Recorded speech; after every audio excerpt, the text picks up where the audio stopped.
Ladies and gentlemen, welcome back to the analysis of Fiolino TV. I hope you well.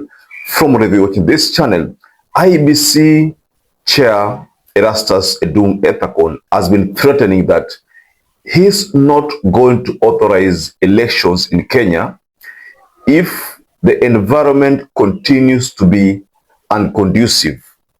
By that, Erastus Ethekon was sending a strong message to the opposition people, to the government people, to stop attacking each other, to stop creating an environment that would cause chaos. Now, guess what? Njeri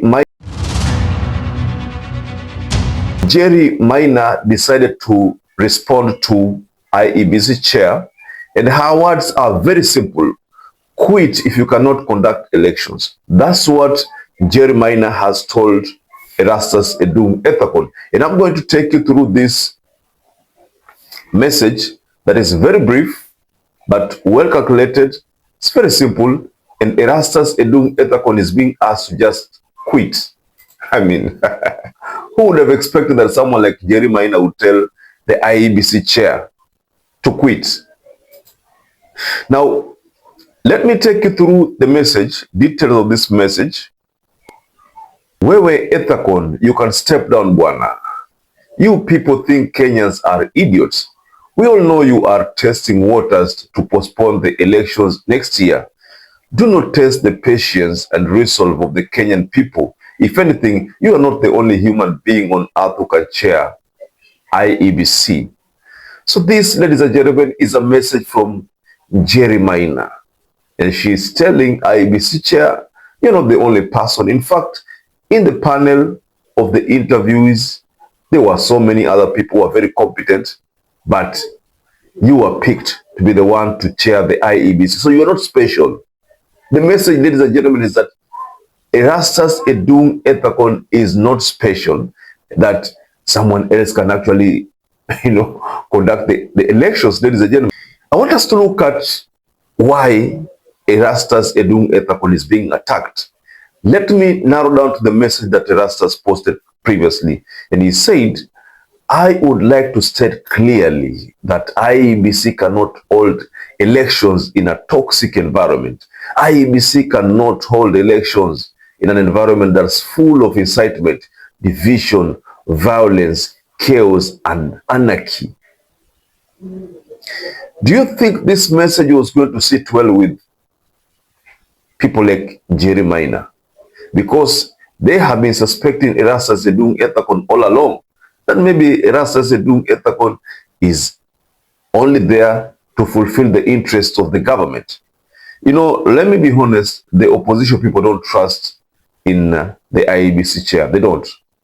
Despite the fact that Olkalau was one of the best elections held, zero rigging, and the message was very clear, a huge margin, and the win went to DCP. The government was humiliated badly. But then we expected that DCP was going to continue, being a praise and worship for IEBC. But if you look at what is coming from Njeri Maina, ladies and gentlemen, that is not what is happening. So why is Erastus Ethekon a suspect here? Now, IEBC has the powers to postpone the election. They do. If at all the environment is not fit, they can do that. But then, if the elections are postponed, ladies and gentlemen, who stands to benefit? The chairman of the IEBC, Erastus Ethekon, is not in that office to deliver a free and fair election. Ladies and gentlemen, who stands to benefit? Let us look at this matter this way. In 2017, after the general election, and Maraga's team decided to nullify the presidential election, what happened? Uhuru continued being the president until another election was held. But fortunately, Raila Amolo Odinga withdrew and Uhuru was pronounced the winner.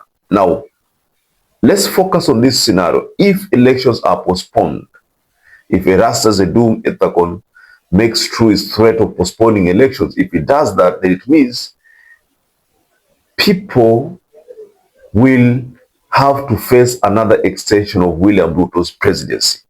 If Erastus says, okay, elections are supposed to be held in August, I am not happy with the way people are exchanging, political blows, let me postpone the elections to 2028, February there.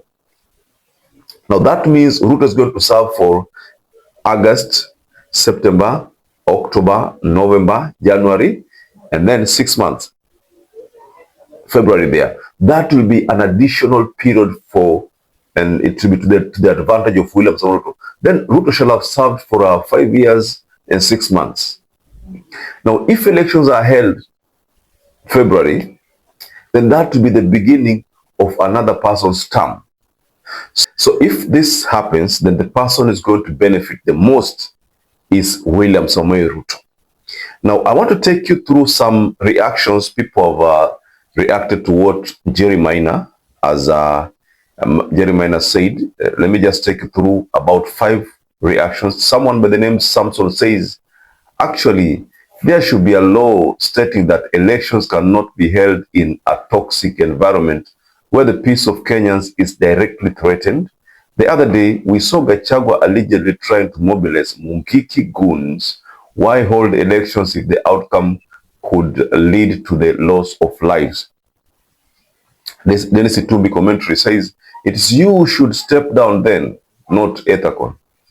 Then Evan says, it's not about stepping down. Your coalition has a lot of individuals who were in the previous regime who did absolutely nothing to turn around our nation prospects. So you'll have to convince a lot of individuals out there who will boycott next year's election also. Ruto Amos says, this is not true. Your boss never gave us the reasons why Msando had to die, not to mention Embakasi East RO, returning officer. They are humans too. Mouthy politicians who could read finance bill reading too much. Leslie says, no, not fit maybe to conduct general elections. Last time he said no live transmissions broadcasting. Now he's saying he is not ready to hold elections. It means he's under instructions to test the waters. Then he says, who advises this human being? Elections must be held even if we shall all be living dead. We shall wake up as hyenas to vote and guard the votes. Kevin, stop thinking like a fool. You just want to incite violence, then lay the blame on IEBC. Get your shit together. So, ladies and gentlemen, these are just part of the reactions to the message from Njeri Maina, who has told Erastus Ethekon, resign if you cannot handle the elections. What a simple message. What do you think about the message from Njeri Maina, ladies and gentlemen? Just go below in the comment section and tell us your reaction on that. Should Erastus Ethekon resign? Just tell us below in the comment section.